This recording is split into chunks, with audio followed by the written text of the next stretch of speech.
She and her husband went to church. Yeah.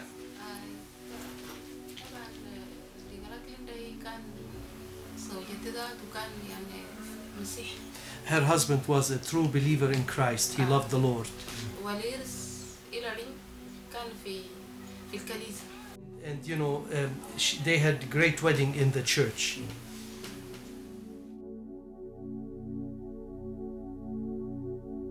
The saints in the Nuba Mountain area of central Sudan are intimately acquainted with persecution. Virtually every one of them has lost a close family member in the ongoing violence. While the religiously based civil war was technically ended a few years ago, Islamic militias continue to rove the countryside attacking Christians. And because churches are small and spread out, pastors walk for miles on dangerous mountain roads to minister to their congregations, leaving them vulnerable to ambush.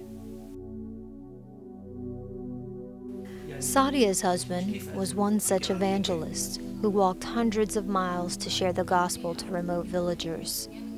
His work was so effective that it attracted the attention of an Islamic militia. They came to the home that he shared with his young wife and their 4 children. The Islamic militia attacked the village where she and her husband lived. And dragging him from his home, they brutally murdered him, only yards from his front door. And they captured her husband. هو كان فين في البيت. He was in his home. So they went into the house where they were. They took her husband and killed him.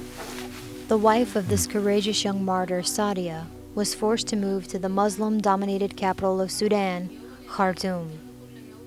It was here in the home of her pastor that Remember first met Sadia. Our team listened to her story, watching the pain in her eyes as she told of her family's suffering.